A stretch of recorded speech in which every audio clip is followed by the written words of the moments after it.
Hello, everybody. I'm so honored to be here giving the land acknowledgement on behalf of the Amamutsan people.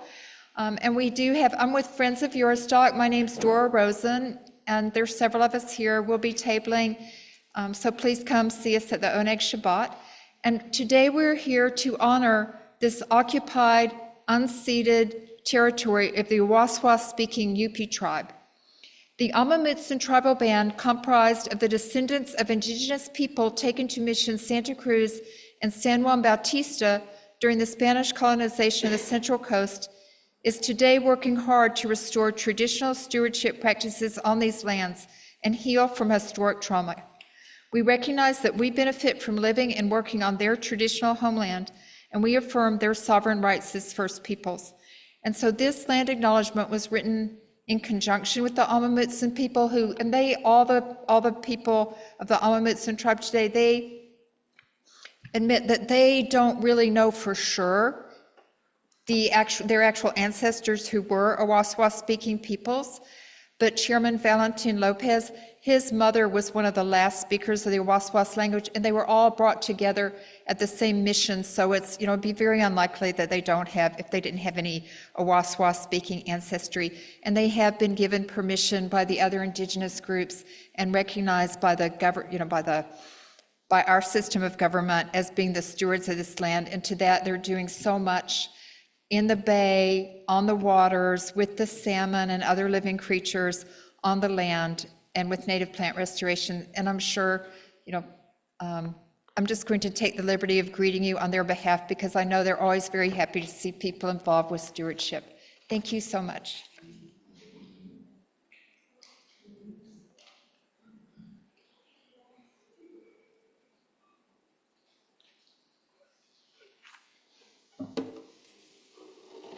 Good evening.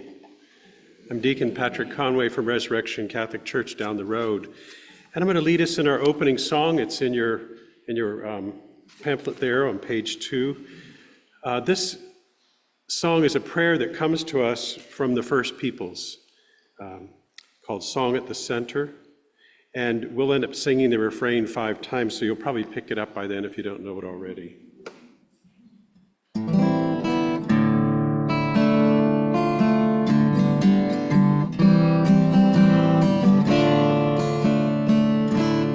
From the corners of creation to the center where we stand, let all things be blessed and holy, all is fashioned by your hand. Brother wind and sister water, mother earth and father sky, sacred plants and sacred creatures, sacred people of the land. In the east, the place of dawning, there is beauty in the morn. Here the seeker finds new visions as each sacred day is born. All who honor life around them, all who honor life within, they shall shine with light and glory when the morning breaks again. From the corners of creation to the center where we stand, let all things be blessed and holy, all is fashioned by your hand. Brother wind and sister water, mother earth and father sky, sacred plants and sacred creatures, sacred people of the land. In the south, the place of growing, there is wisdom in the earth, both the painful song of dying and the joyful song of birth. As the earth gives up her lifeblood, so her children's hearts may beat. We give back to her our reverence, holy ground beneath our feet. From the corners of creation to the center where we stand, let all things be blessed and holy, all is fashioned by your hand. Brother wind and sister water, Mother earth and Father sky, sacred plants and sacred creatures, sacred people of the land. In the north, the place of wisdom, there is holy darkness deep. Hear the silent song of mystery, may awake you from your sleep. Hear the music still and holy, sounds beneath the snow and night, in the ones who wait with patience for the coming of the light. From the corners of creation to the center where we stand, let all things be blessed and holy, all is fashioned by your hand. Brother wind and sister water, Mother earth and Father sky, sacred plants and sacred creatures, sacred people of the land. In the west, the place of seeing, there is born a vision new, of the servant of the servants who proclaimed the gospel true. Let the creatures of creation echo back creation's prayer. Let the Spirit now breathe through us and restore the sacred air. From the corners of creation to the center where we stand, let all things be blessed and holy, all is fashioned by your hand. Brother wind and sister water, Mother earth and Father sky, sacred plants and sacred creatures, sacred people of the land.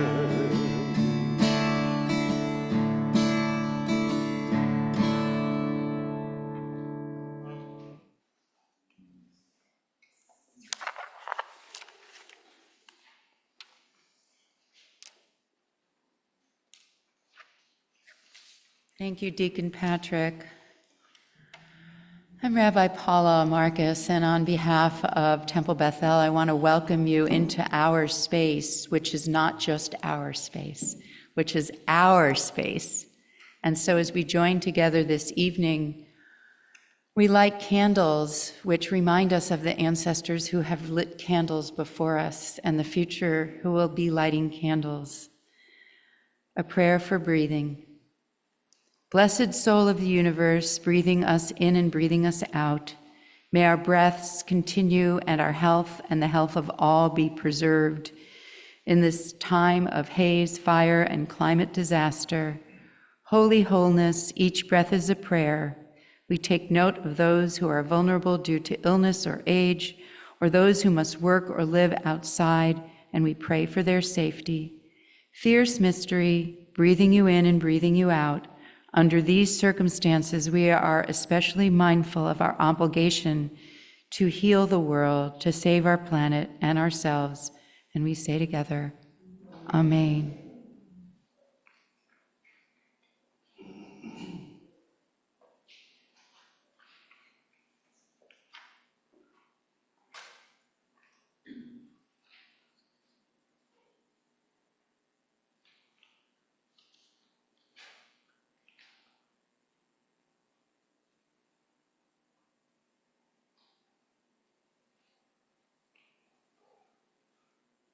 It's our tradition to take our hands and bring in the light 3 times so we can feel the Spirit.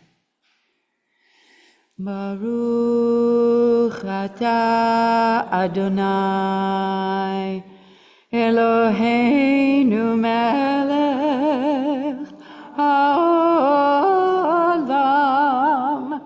asher kiddushanu b'mitzvotav v'tzivanu le'adlik ner Shel Shabbat. Sabbath peace.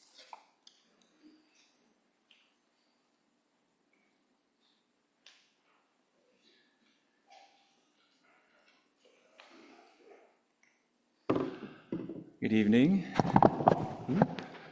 This is Steve Palmasano with Santa Cruz Zen Center.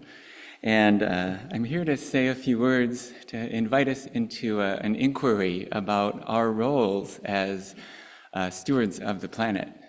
And when I was thinking about this concept, the first thing that came to mind was the experience of interconnection.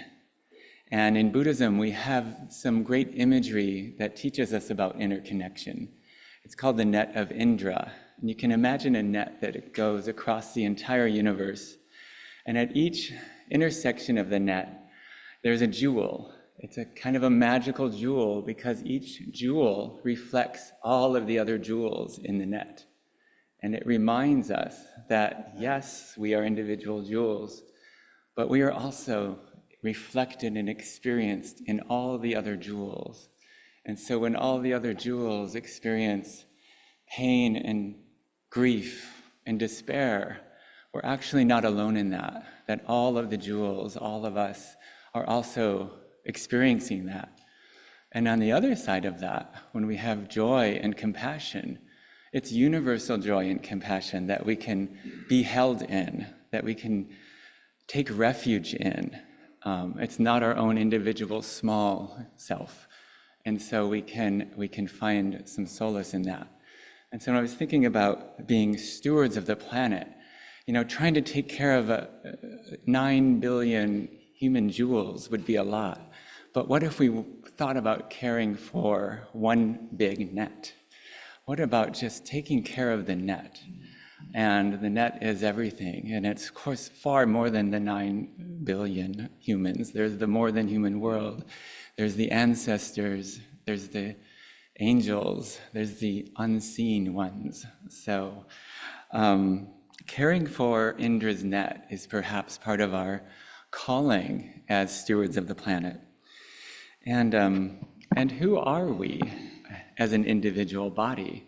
When I learned recently, only 43% of our cells are actually human, and 39 million cells in us and on us are bacteria and fungus and other microbes. So where does the human body begin and end? And when we breathe, without air for 3 minutes, we're dead. So is air, is oxygen, the little glowing jewel of oxygen in Indra's net, is that separate from us, or is it part of us? So thinking about caring for the earth and stewarding the planet, to me, comes down to love and finding love. And when we love something, what comes up is generosity. And generosity kind of nurtures itself. And so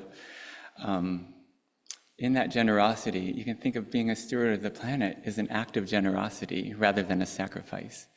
So when we're caring for the planet, whatever that means, it's really, we're caring for all beings. We're caring for ourselves. We're loving life. And so this, imagining us as a jewel in this infinite net of being and love, there's a sense of belonging we can find in that we belong to something larger than ourselves. And that's, I think, really important.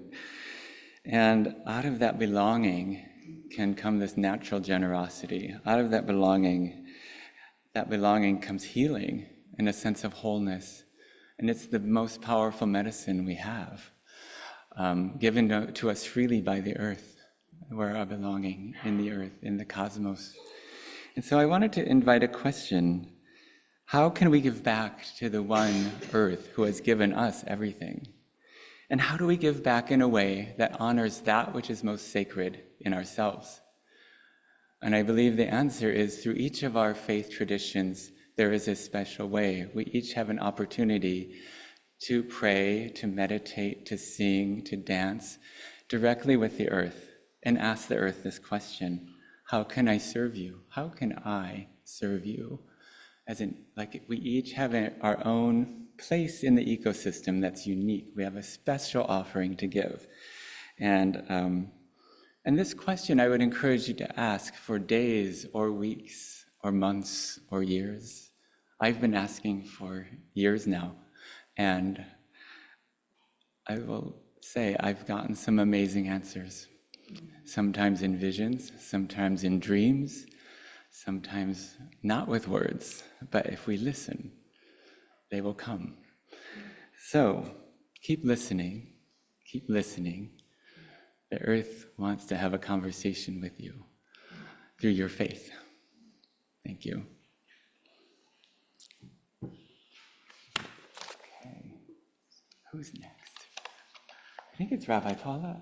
Are you back? Were you going to read the Mary Oliver piece? I kind of ran out of time. No, do it. Okay, thank you.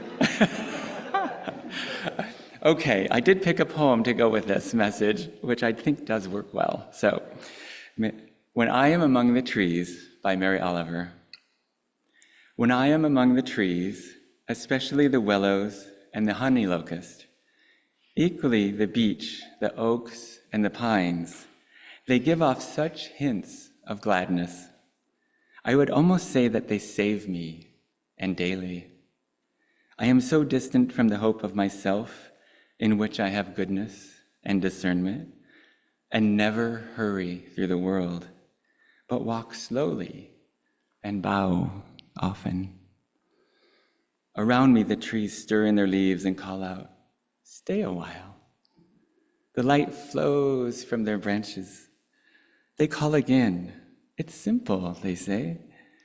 And you too have come into the world to do this, to go easy, to be filled with light, and to shine. Thank you. Thank you. We needed that. We turn to a prayer of oneness of all that is. And this oneness that we find on the top of page 4, this achad, this oneness, comes from a place, as Steve so beautifully encouraged us, of listening. The word Shema means to listen. And in our tradition, we chant this verse, the first verse aloud, and we make a Hebrew letter out of our fingers, which is the first letter in that word Shema, of listening, and also one of the names of God. So I invite you all to place these 3 fingers around your forehead. If you know it by heart, you can close your eyes. Take a breath. Each word will be a breath as we chant together the first line of the prayer of deep listening to oneness. Shema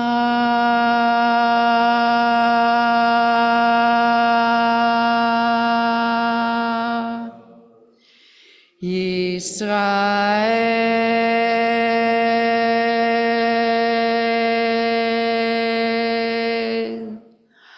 Adonai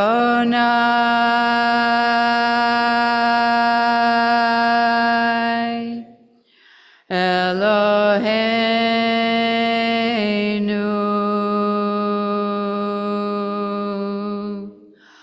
Adonai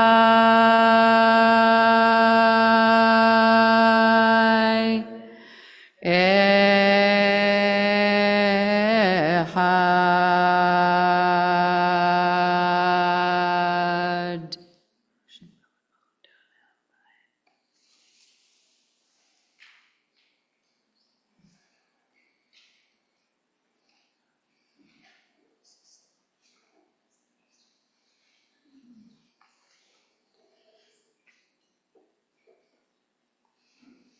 I am so happy to be here tonight because I love interfaith gatherings.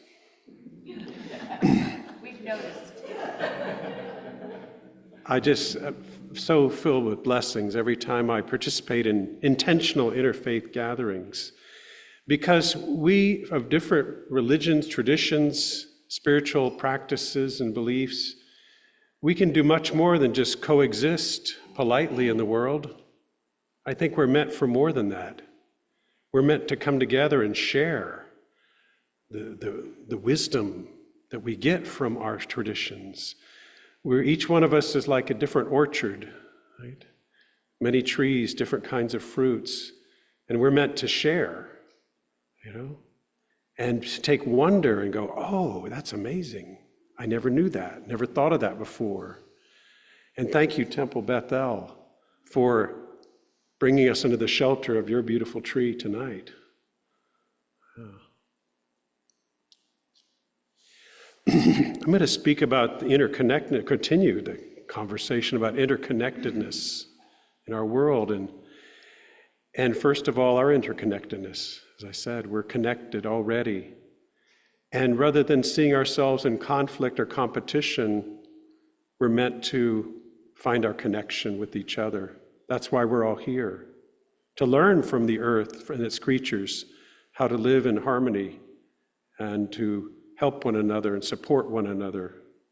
We're already doing it, we just don't know it, as Steve said, the bacteria love us, and they help us too, don't they? Yeah. And some of them, it's a learning curve. I'm still trying to understand the purpose of some things like poison oak. I asked a botanist, I said, tell me something good about poison oak, because I live in a eucalyptus grove that's covered with poison oak in the Selva Beach. And she said, well, it provides ground cover for animals. I said, okay, I'll appreciate that.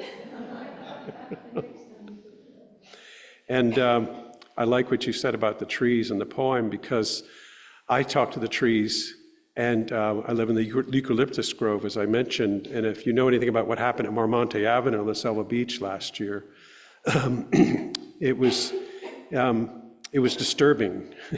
It was frightening. And I'd always loved the eucalyptus trees before that, and how tall they are and how they sway in the wind and how they rub against each other and creak and make music and provide shelter for the birds. And but last winter they fell on us, a lot of them, and so that was frightening. So this year when the rainy season came back again, I felt afraid, and so I was sitting in my backyard, I said to the trees, don't fall on us this year, okay?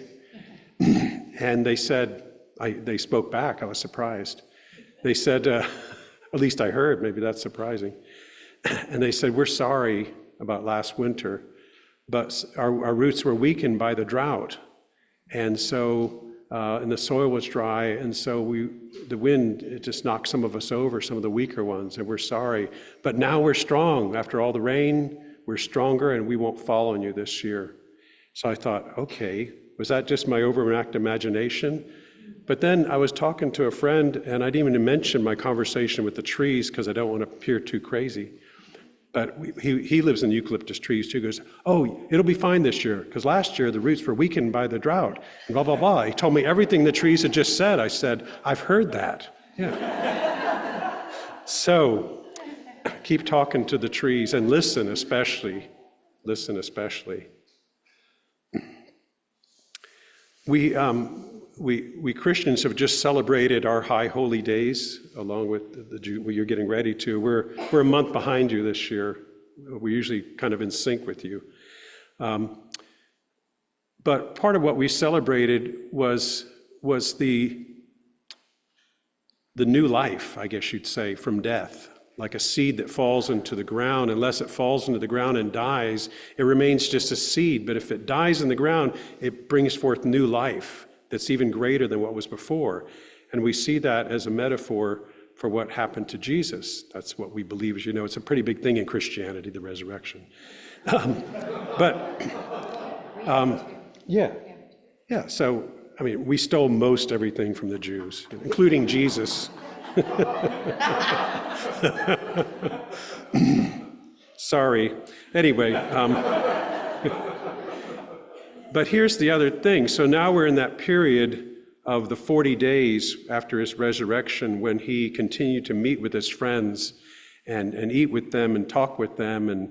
And then on the 40th day, they went up to the Mount of Olives and he ascended into heaven, And the Christians never thought of that as him becoming an astronaut, like, second star to the right, straight on till morning. It wasn't that kind of thing. It was bigger than that. In fact, St. Thomas Aquinas, writing in the 13th century, he said the ascension was when Jesus' body expanded to fill the whole universe. So in our imagination, it's like God joined with humanity and then took humanity and expanded it to fill the universe.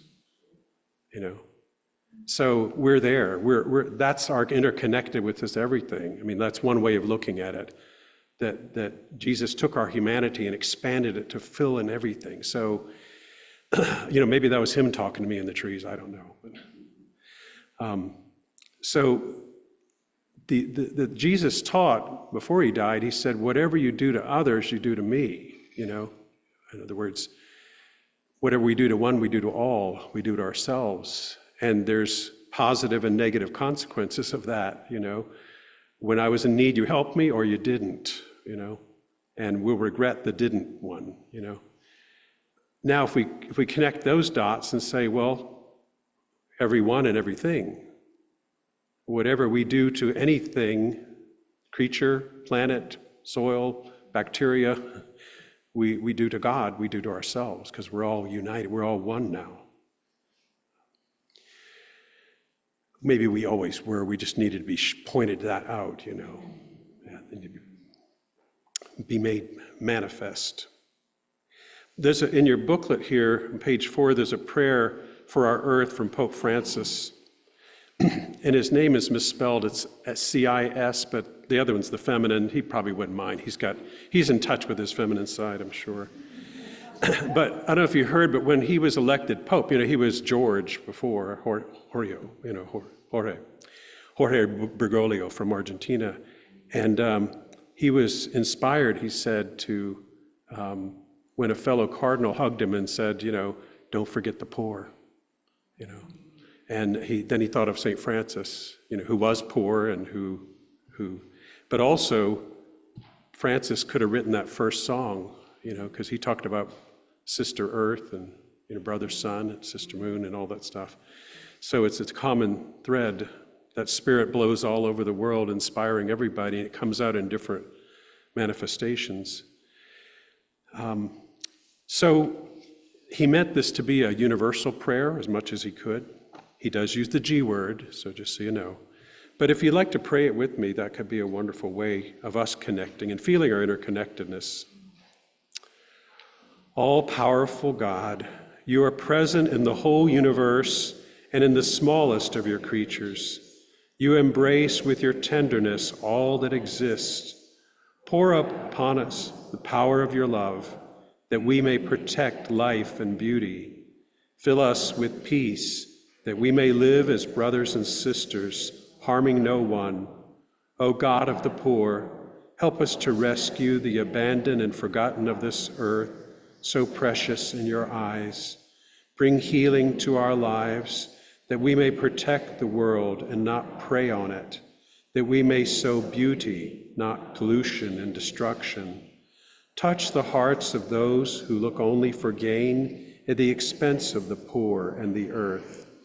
Teach us to discover the worth of each thing, to be filled with awe and contemplation, to recognize that we are profoundly united with every creature as we journey towards your infinite light. We thank you for being with us each day. Encourage us, we pray, in our struggle for justice, love, and peace. Amen.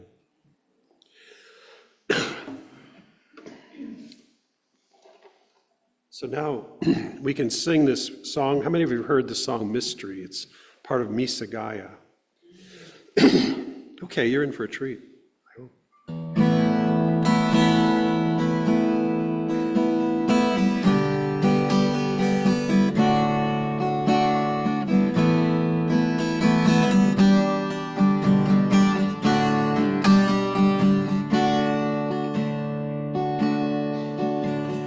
Lives in the seed of a tree as it grows. You can hear it if you listen to the wind And as it flows, it's there in a river. As it flows into the sea, it's the sound in the soul of someone becoming free. And it lives in the laughter of children at play, and in the blazing sun that gives light to the day. It moves in the planets and all the stars that shine. It's been the mover of mountains since the beginning of time. Oh, mystery, you are alive. I feel you all around. You are the fire in my heart. You are the holy sound. You are all of life. It is to you that I sing. Grant that I may feel you always in everything. And it lives in the waves as they crash upon the beach. I've seen it in the gods that we have tried to reach. I feel it in the light, and I know it means so much.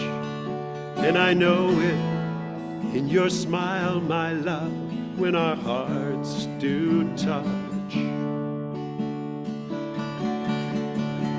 When I listen deep inside, I feel it best of all, like a moon that's glowing white.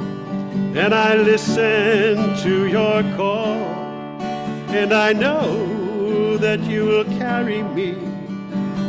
I feel like the tide rushing through the ocean, and my heart is open wide. Oh, mystery, you are alive. I feel you all around. You are the fire in my heart. You are the holy sound. You are all of life, and it is to you that I sing. Grant that I may feel you always in everything. Oh, grant that I may feel you always in everything. Oh, mystery.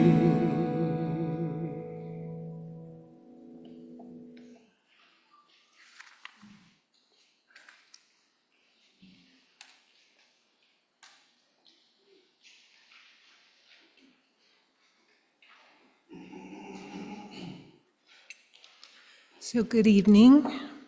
My name is Tenzin, and I'm a local Buddhist teacher. And I also love interfaith gatherings.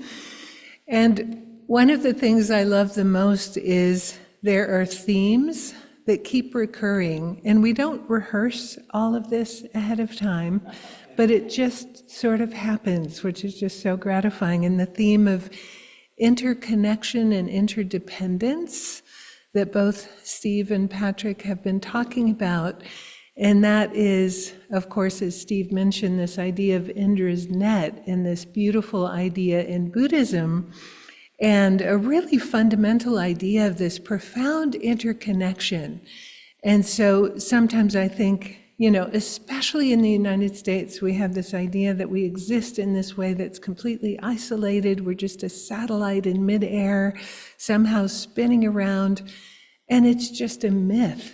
We're so interconnected with each other, with all other beings, with all other things that exist.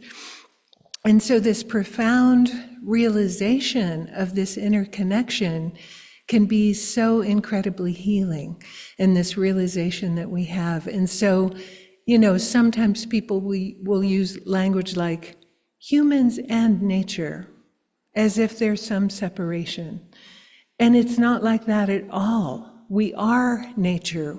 We're part of nature. We're an essential part of nature. And I think that's what gives rise to the anxiety that we often feel in the face of the climate crisis, because even if we're not conscious of it, even if it's not explicit, this awareness, it's just part of reality that we need to reconnect with somehow. So nature was so fundamental in the early Buddhist teachings. I often reflect on the fact that every significant event in the Buddha's life happened under a tree. I think there's no accident. He was born under a tree.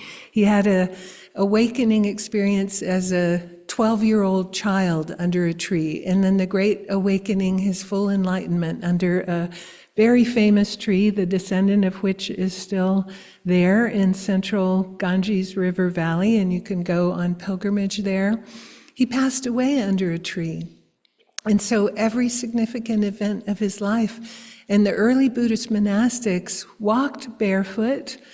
In the very beginning, didn't have houses to live in at all, were instructed to live at the foot of a tree. And some of the first actual monastic kind of residences were groves of trees, these groves that you can visit in India now. And so it was just part of life, just completely embedded. So this idea of no separation at all from nature, humans living, in sync with nature, is a part of the early Buddhist teachings. So our emotional landscape in North America in 2024 is fraught.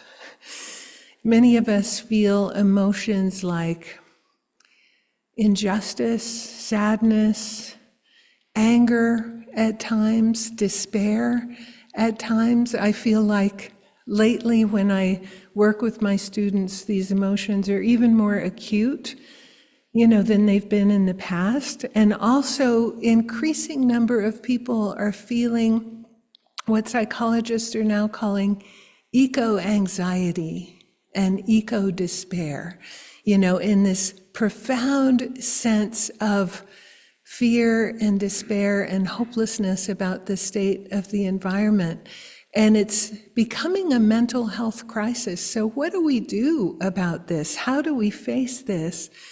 And unless we actually really process some of these difficult emotions and transform them, I think we're going to be stuck in these, either the extreme of fear and overwhelm and panic, which is not productive, and on the other hand, things like denial and avoidance and distraction. Neither extreme moves towards any kind of positive solutions and anything proactive and constructive in terms of our climate crisis. So in Buddhism and a lot of Buddhist practice, we have a different approach to emotions. And our approach to emotions is awareness and transformation. We say that our emotional energy, there's an energy there, that if we can transform that into productive, positive action, but we can only do that through first touching into and becoming aware of the emotions that we're feeling. And so first becoming aware, sitting with even the difficult emotions, feeling that sense of interconnection that we feel with the earth, feeling that sense of the connection we feel that can lead to the despair, but we don't have to stay stuck there. Then we can use that sense of connection to transform into a sense of responsibility, a sense of hopefulness. Because if no action really comes out of fear and overwhelm, we need to use a different starting point, which is connection and compassion and responsibility and joy.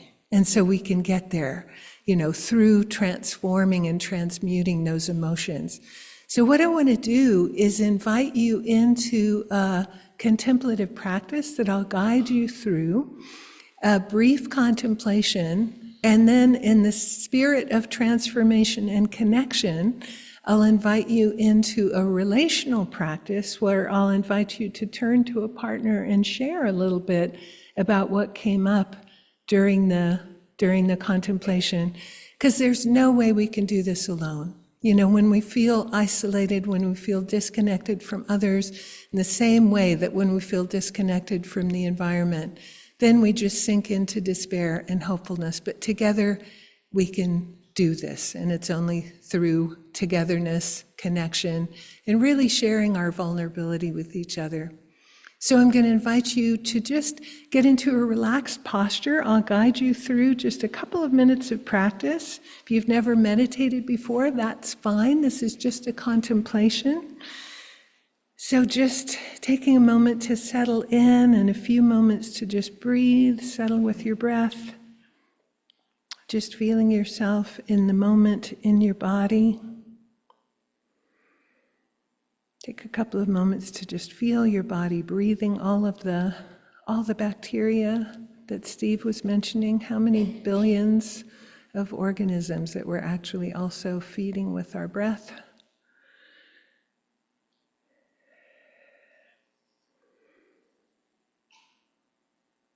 And then taking a moment to just presence the state of our world. Bring to mind the challenges, and the heartbreak, the acceleration, and just notice what's arising in your body, in your mind, your heart, your spirit, when you just pause to be with what is happening in the world around us.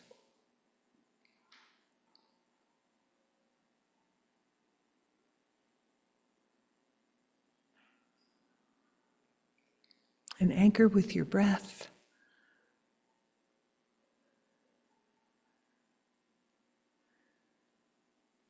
And you might feel the gravity, the intensity of the feelings that can be stirred in all of us when we really bring the state of our planet, the state of our world to mind.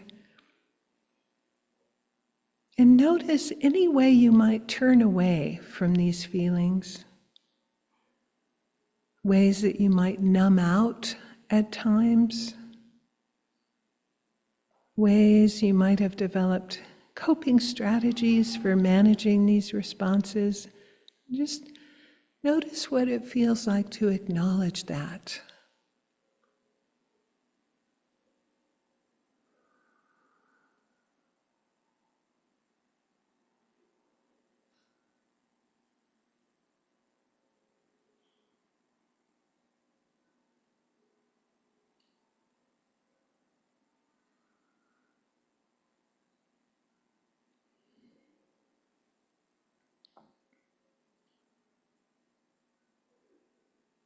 And please also consider for a moment any ways in which you may have already allowed the state of the world to inform your heart in compassionate action.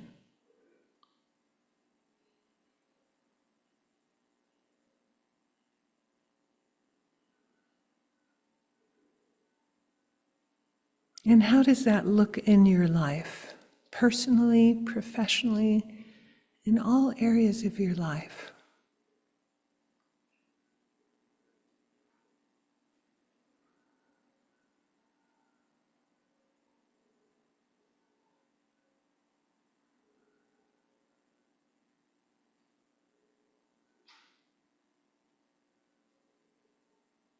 And in order to transform our emotions into compassionate action, we need to be resourced. So take a moment to consider what might be nourishing going forth.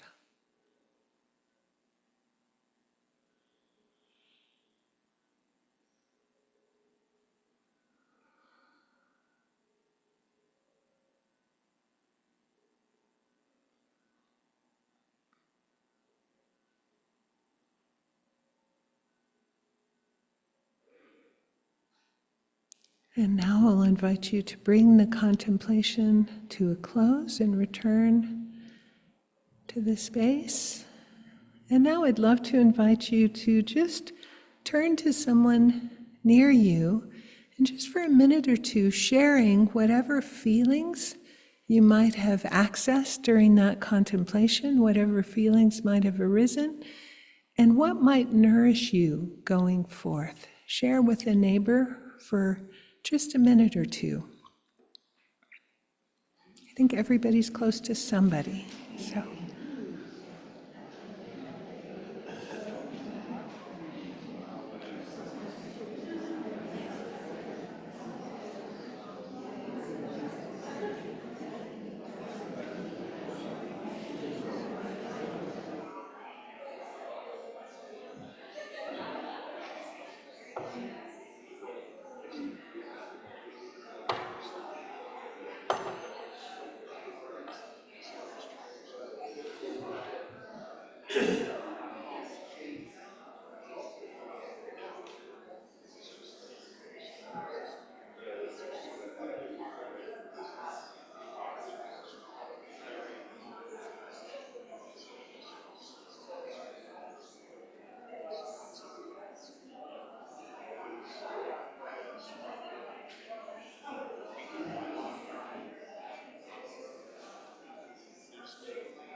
I know that wasn't enough time. Everybody always says, I need more time.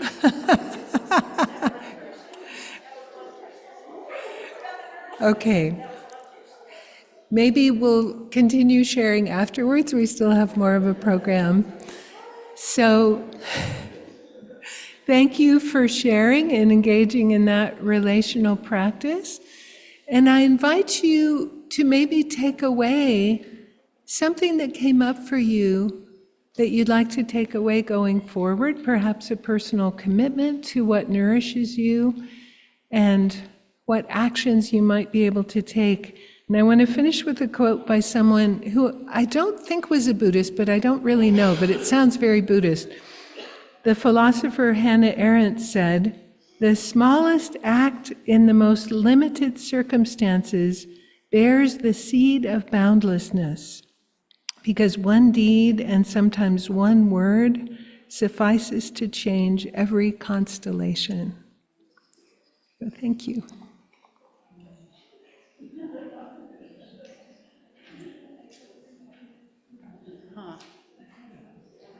Hannah Arendt. Wow, that was awesome. Can feel the connection in the room right now with all of you having the opportunity to share with each other what came up from your contemplation, and gratitude to you, Tenzin, for that invitation and beautiful teaching, and want to make sure that people do see this beautiful, beautiful message from His Holiness, the Dalai Lama. You're going to be invited to take these with you when you leave, so you can have them and you can read through this message, which is so powerful. When we gather, we bring in the memory of our loved ones who've come before us. And in Jewish tradition, we honor the anniversary of death of our loved ones. And the practice is that there are different periods of mourning for our loved ones. There's the first week, there's the first month, there's the first year, and then there's the anniversary. And on particular observances, we also have a special ceremony of remembrance. On pages 7 and 8, you're going to find the Kaddish. The word Kaddish means holy or sanctified, set apart.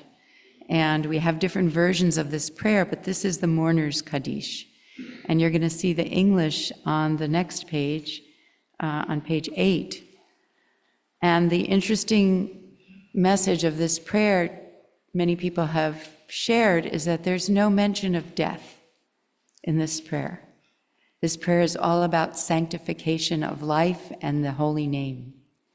And the practice is in our Jewish tradition to name the people who have died at this time in years past and the names of people who have died in the recent past.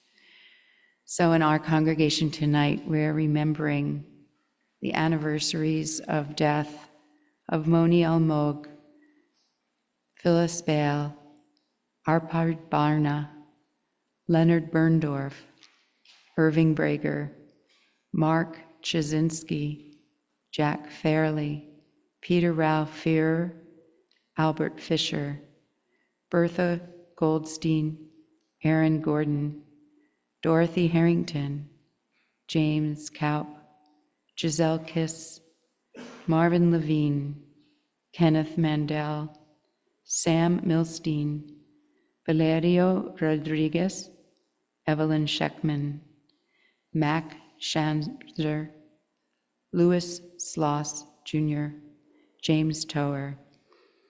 And we remember the recent death of Ronald Backman, beloved father of Andrea Yanowitz, father-in-law of Andy Yanowitz, grandfather of Jeremy, Jordan, and Ben, and Isaac Sandler, beloved father of Scott Sandler, father-in-law of Jody Rieger, and grandfather of Jacob.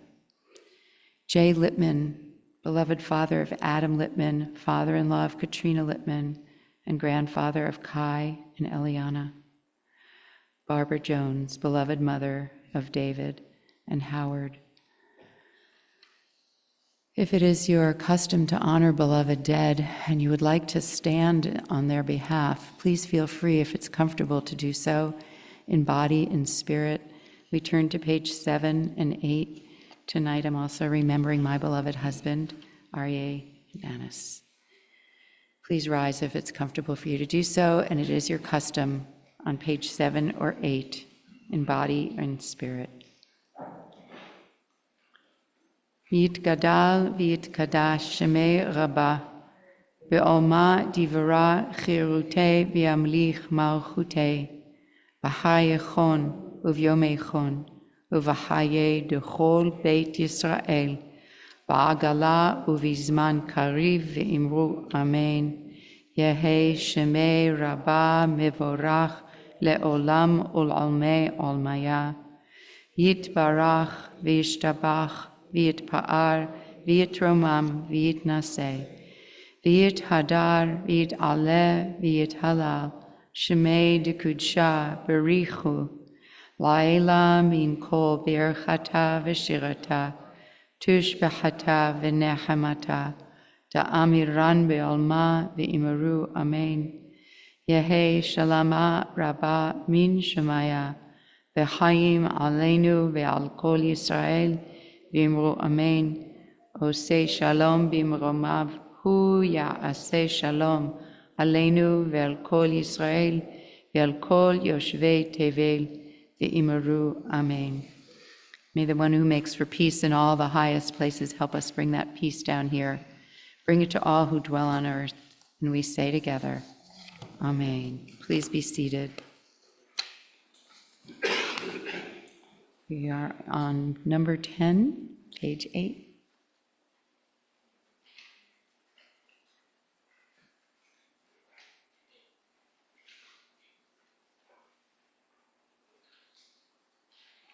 Hi, I'm Michelle Kibrick. And I'm Bob Kibrick. There's a teaching in Judaism called Tikkun Olam. The translation of these Hebrew words means to repair the world. As Jews, we are not required to solve all the world's problems, but we are asked to do our part. As parents, whenever we thought about climate change, top of mind was our concern about the difficult future environment that our children and future generations will face.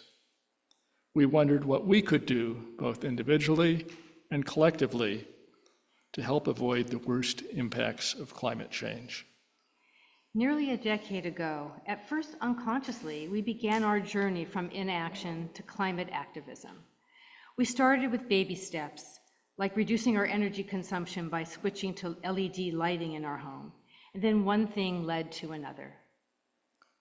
Following the example of Temple Bethel, which installed a 112-panel solar array on its social hall roof in 2014, we installed our first 16-panel solar array on our home in 2015. And when it came time to replace our old and inefficient natural gas furnace, we installed an efficient electric heat pump, which provides both heating and cooling. In 2017, we got involved with both the Temple's Social Justice Committee and with the California Religious Action Center of Reform Judaism to advocate in support of legislation to address climate change and climate justice. We had in-person meetings with our legislators, both in district and in Sacramento. In November of that year, we helped organize the Temple Bethel's first climate-themed Shabbat service, which included presentations on climate actions by our federal, state, and local representatives. In 2018, when our 31-year-old Volvo sedan finally wore out, we replaced it with a compact electric vehicle. We were thrilled to discover that various federal, state, and local rebates and credits reduced the costs by more than a third. And we were delighted to find out how much fun it is to drive an electric vehicle and how much less expensive it is both to fuel and to maintain. In 2019, we added 8 more solar panels on our roof, and in 2020 installed a battery storage system. Together, these enable us to store solar power during the day and use it to power our house during hours of peak electrical demand. That reduces our electric bill, but more importantly, it reduces stress on California's electrical grid. And it also keeps our house running during power outages.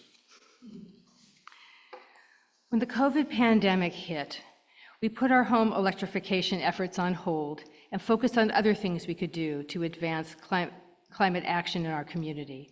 Through Temple Bethel's lifelong learning program, we helped organize online classes about socially responsible and green investing, food waste, the climate and health benefits of plant-based meals, and electric vehicles.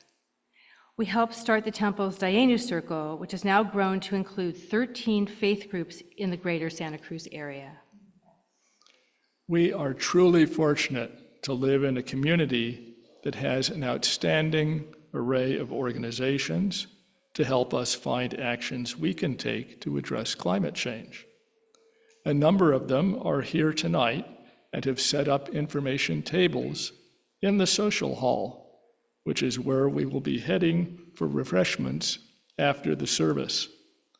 Please visit these information tables to learn more about climate actions that interest you and enjoy the tasty, mostly plant-based snacks. We all share this wonderful jewel of a planet, and in the spirit of Tikkun Olam, we must each do our part to help repair it.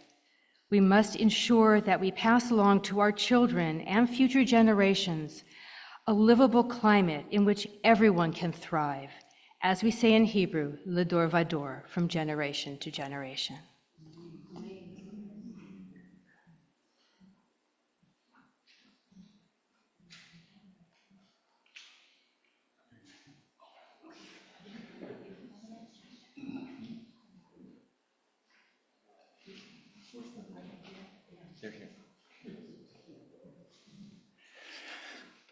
So, while you're waiting for your message from the earth on your instructions, I have some other ideas for you. So, on the last 2 pages of the prayer book, there are a number of ways that we wanted to encourage you to explore for engaging in climate action.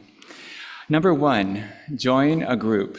And I think this quote is so great. And the most important thing an individual can do for climate change is be less of an individual.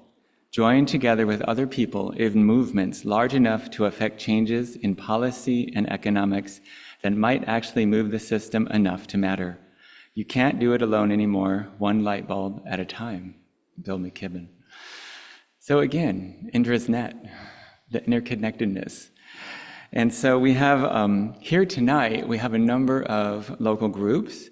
Of course, our own Dayenu will be there, Citizens Climate Lobby, Regeneracion, Friends of the Rail and Trail, Eat for the Earth, Pitch in Santa Cruz County, Santa Cruz Climate Action Network, Friends of the Eurostack and the Amamutsan. And from the city of Santa Cruz and the county of Santa Cruz, we have wonderful staff here that can tell you all about the amazing climate action plans and work they're doing locally. And I highly recommend you stop in and talk to all of these groups. And then we also list some larger kind of national and international groups, faith-based and climate groups that are really great and worth checking out. Number 2, make your voice heard regularly. So signing email petitions and regular petitions, I worked in local government for 30 years, and I can tell you these actually really work. They make a difference, and it's something we can do. And so by joining one of these or several of these groups, they have ways to sign petitions that are very quick and easy. You click on a link, you make a phone call, anything like that. But just a few minutes a day can actually, when enough of us start doing it, turn the consciousness of our culture. And so these little actions really count. So joining a group. And today, we stopped by our little table. We have letters you can sign to send to our state elected representatives to give you a little taste of how fun it can be and empowering. Number 3, talk about climate change. In her book, Catherine Hayhoe writes that 80% of us are very concerned about climate change, but hardly any of us talk about it. And so it's a simple thing to do, is simply bring up your concern about a particular aspect of the environmental destruction or something that's hurting your heart or something just to express with a friend. And just having a conversation, getting it out into the open, because as we heard from the meditation, people are avoiding it, people are overwhelmed, and just having a little opening to give people a chance to talk. And then the other great gift is to simply listen without trying to change, just to meet people where they're at. And just direct listening is something we can do to help people just touch into those feelings of grief and overwhelm that are so hard to touch. And Number 4, bringing our faith into nature. As I mentioned earlier, we highly encourage you to bring your faith traditions out into the natural world or your backyard or with your favorite houseplant, but some way of connecting with the more than human world. Number 5, check out resilientsantacruzcounty.org. They are here, Ecology Action, Kirsten Liske and Emily Gomez, and are here to kind of show you this amazing online resource where we can learn all about very practical ways to reduce our carbon footprint, save money, lots of resources, and you can kind of measure, and then you can also join as a team with your faith organization. There's a way we have set up where we have a kind of a Dayenu umbrella, and then you can join up and make little teams to kind of support each other in doing these actions. Number 6, have a vegan or vegetarian potluck, and we have one of our youth is going to talk about that a little more in a moment. And then reach out for support. As we also touched in today, this work can be really emotionally and spiritually challenging. And we have our faith groups that we're part of. Use your faith groups, use us in Dayenu as resources to find support for what we're doing here, because it's hard. It's actually really hard when you feel into the devastation that we're kind of addressing. So don't do it alone. Don't do it alone. We're in community. So that's all I have. Thank you. And you're coming back up for a moment. Okay. And then the youth.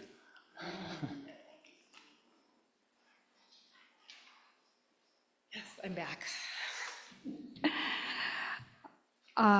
Along with Cindy Rubin, I am the co-chair of the Santa Cruz Interfaith Dayenu Circle. In Hebrew, the word dayenu means enough. When it comes to climate change, it can be interpreted two ways. We've had enough of policies that prevent us from taking bold climate actions, and when we band together, we are enough to make a difference. In 2020, the organization Dayenu, the Jewish Call to Climate Action, was formed with the goal of confronting the climate crisis with spiritual audacity and bold action by building collective power and raising a spiritual and moral voice. To further that goal, Dayenu started organizing Dayenu circles to bring people together. We started our Dayenu circle in Santa Cruz County as a joint effort between Temple Bethel and Chadesh Amenu, the Jewish Renewal Congregation. Then Steve Palmisano from the Santa Cruz Zen Center joined our group, and our interfaith journey began. Many faith groups believe in protecting our earth and preserving it for future generations. And we are proud to currently include over a dozen of them in our Dayenu circle. We realize that we are stronger when we work together. To give you a better understanding of who we are, I'll read our vision statement, which is not too long. We, the Santa Cruz Interfaith Dayenu Circle, grounded in our respective faiths and bringing the power and promise of our collaboration, fully step into our responsibility as stewards of the earth. We find joy in addressing climate justice, and we cultivate and nurture hope through thoughtful action, outreach, and education. We are inspired to work for a life-affirming, resilient, and equitable future for our youth, and are guided by the wisdom of our elders. We welcome you to join us and take bold political action, both personally and in community. We meet the second Tuesday of the month at 7 p.m. on Zoom, and we are hoping to organize quarterly in-person meetings soon. Please sign up at our table. We have actually about 3 sign-up sheets. One is at our Dayenu table, which is near the stage in the social hall. There's also one where the name tags are, and you put another one, I think, with Eat for the Earth. Is that where? That's where our third one is. So please look forward to welcome you to our group.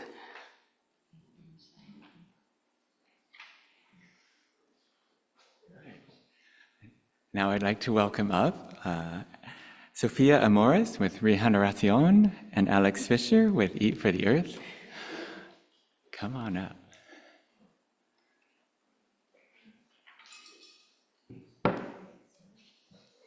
Hello all, my name is Sofia Amores and I'm a senior college student at California State University of Monterey Bay. And I am a College Corps fellow that has been volunteering at Regeneración since August of last year. I'm a social behavioral science major and I'm minoring in pre-law, by the way. My experience at Regeneración has been very eye-opening in situating my perspective of the world and my place in it. I honestly never expected to become a climate justice advocate, but my experiences volunteering at Regeneración, along with my academic studies, has shown me how interconnected climate justice and social issues are to one another. Although I grew up learning about climate change, I didn't realize the impact it was having. Growing up in Los Angeles, I didn't realize how smoggy the air was or what a natural landscape looked like. Sure, I traveled and visit other places, but somehow the novelty of a place shrouds it in illusion. When I transferred from my hometown of Long Beach, I was attracted to Monterey Bay because of its fresh air, open green spaces, and abundance of local wildlife. It had not struck me that these things could be characteristic of a city until moving here. Wanting to immerse myself into this new landscape, I began volunteering with the Citizens for Sustainable Marina, where we met bi-monthly to pick up trash, plant native plants, and pull invasive French broom. A few months later, I was connected to Regeneración through my tia, who is involved in grassroots organizing, and I got to work. Working with Regeneración has shown me some of the pathways we can enact change within our communities and how powerful intersectional coalitions can be. I've also come to learn some of the limitations and considerations that come with community decision-making. I'm very grateful to be a part of an organization that focuses on bringing in everyone into the fight against climate change, especially those who deal with it most directly and often do not have a platform to be heard. Because in order for us to make progress that is needed to decrease habitat destruction and curtail climate catastrophes, a spiritual awakening is in order. I know it is a lot to ask for, not this group, but war, greed, fear, and violence will bring us farther away from our collective goals and closer to climatic destruction. The struggle to maintain climatic stability is only feasible with mutual cooperation amongst countries, communities, and one another. Thank you for making space for my experiences and my words. Thank you.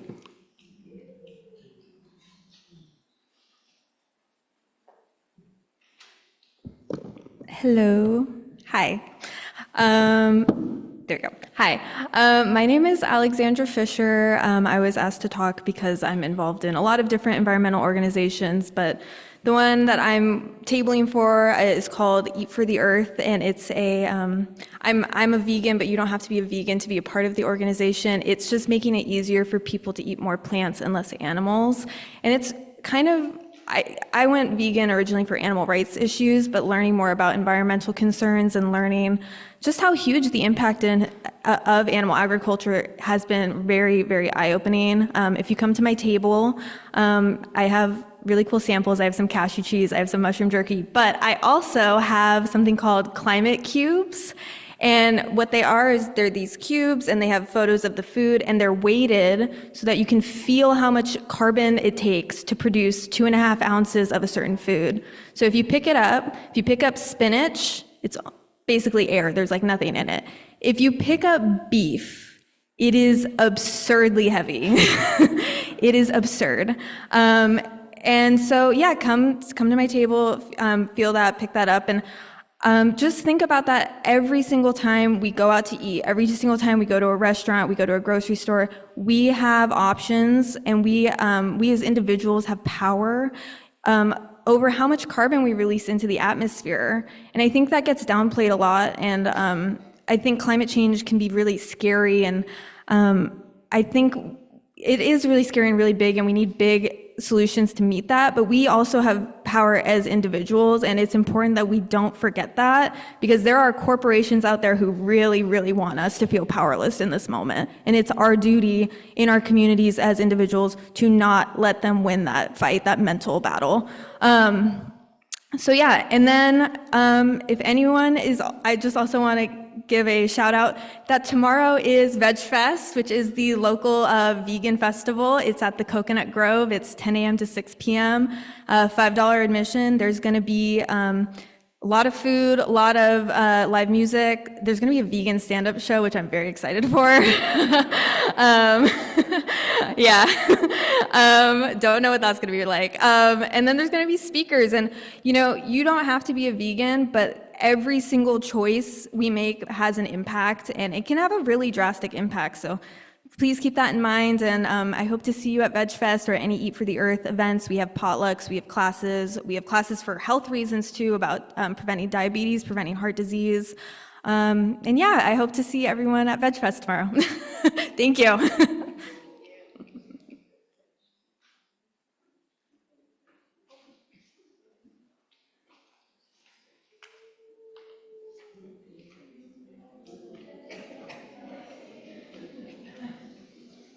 Thank you so much. Yes. I have free family toilet paper for everybody who volunteered to get me started on it, because it's so much better. It saves the trees, and it doesn't get pulled up like a tree. It gets cut like a grass, so it grows so fast, and it's way better for our environment. And I got little papers that tell me where to get it and why it's better. And it's at the last table, so be sure to come over. All right. Thank you. Thank you. Thank you. Well, that fits right in with our next step here, because we're going to reflect and have the opportunity to make a commitment, to make a change. So it could begin right there, or with what we eat or what we use in our bodies. So as you came in, I gave many of you a candle and said, rather than curse the darkness of climate change, we're going to light a candle, right? And be a light. And, one candle by itself doesn't give a lot of light, but together, it brightens the whole world. So this takes hope to do this, doesn't it? To say, rather than say, oh, there's nothing we can do, we might as well just enjoy our lives and then we'll toddle off and, what can we do? But, and we can have feelings around those things. We can have hopeful feelings. We can have despairing feelings. But there's a caution about waiting for feelings, It's sort of like love, because sometimes we have loving feelings and sometimes we don't. But there's times where we have to do love no matter what we feel like, right? So that's love the choice. There's love the feeling and love the choice. Same thing with hope. Sometimes we have hopeful feelings and sometimes we don't. But we can't let our feelings lead the way. We have to choose hope, do hope, and hopeful feelings, hopeful actions, and no matter what we feel. So tonight I'm going to invite you to make a hopeful action by lighting the candle and say, I'm going to make a difference. I'm going to make a difference. And remember what Emily Dickinson wrote about hope, right? She said, hope is the thing with feathers that perches in the soul and sings the song without the words and never stops at all. That's what we're going to do. We're never going to stop. No matter what we feel like, we're going to keep on going. So as the light is offered to you and you receive that light, with that light comes a responsibility to shine that light, to make a change. So I'm going to give you a few moments to think about, well, what am I going to do? What am I going to do? One thing. Maybe I'm going to continue doing something that I've been doing. That's okay. Or maybe I'm going to start something new to make a difference, a little difference. But we kind of got here through collective behavior, didn't we? And so if collective behavior got us into this mess, I think collective behavior can get us out. So we'll be hopeful for that. I think that's good. Yeah.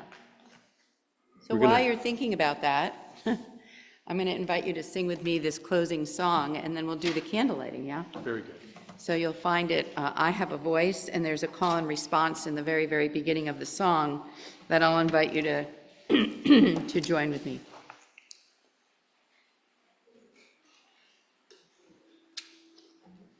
I also want to mention that next Saturday night at 7 o'clock, Michael Levy, who, raise your hand, Michael, is an incredible local musician and sings a lot about work that we can do to address climate change. We'll be doing a performance in our cafe, 7 o'clock next Saturday night. Yes? All right.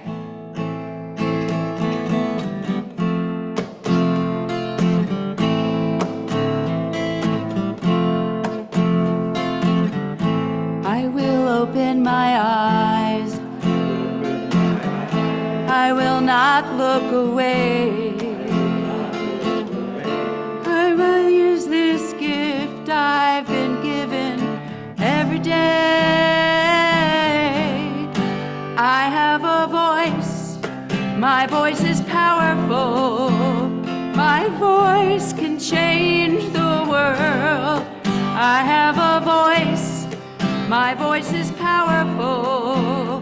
My voice can change the world. Change the world.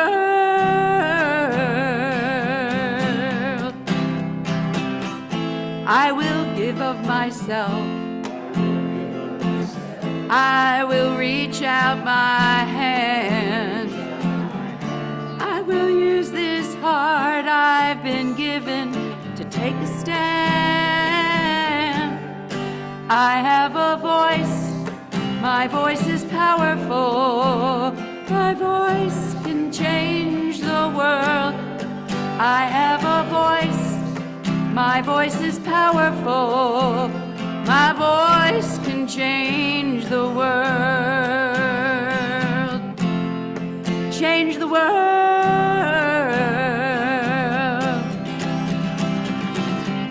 Baruch atah Adonai Eloheinu מלך העולם שעשנו, בצלם אלוהים. ברוך אתה אדוני אלוהינו, מלך העולם שעשנו, בצלם אלוהים.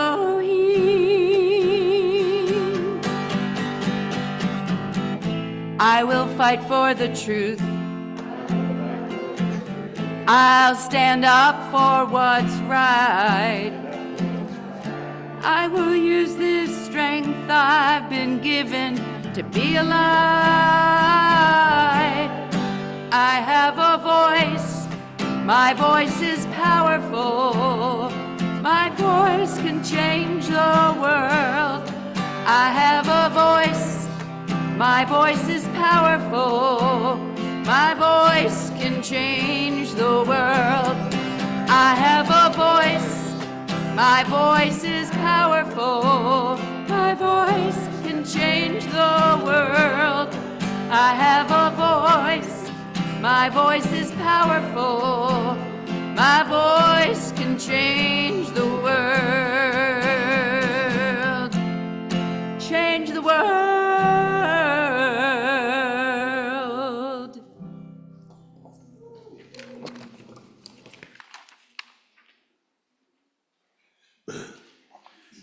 So I invite you now to receive the light, that light of hope from another human being who wants to share that hope for you. And as you receive that light, you can speak out loud what your action of hope is going to be, or you can just think about it. Or you can say, my action is going to be to think about what I'm going to do.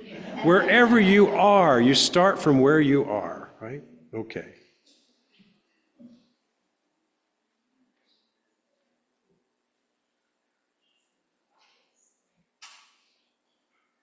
I will continue to drive my electric car and my hybrid, and to not eat land animals.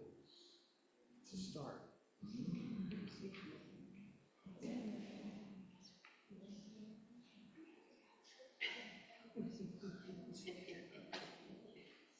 I will resume our home electrification efforts. Next stop, heat pump water heater.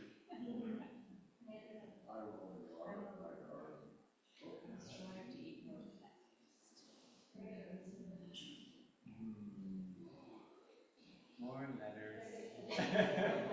More letters. And that's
It's beautiful to look out and see all the flames. So take these flames with you into the other room. I want to say thank you to the Dayenu Circle. Lift it up, bring it up. And I want to say thank you to all of you who contribute to making this evening happen. Thank you to all of you who brought food that we will be sharing in just a few moments. May we all go with a sense of hope in our hearts. May we all feel the strength of this gathering this evening from all those who have been present with your open hearts. And we say together, Amen. Enjoy. Shabbat Shalom.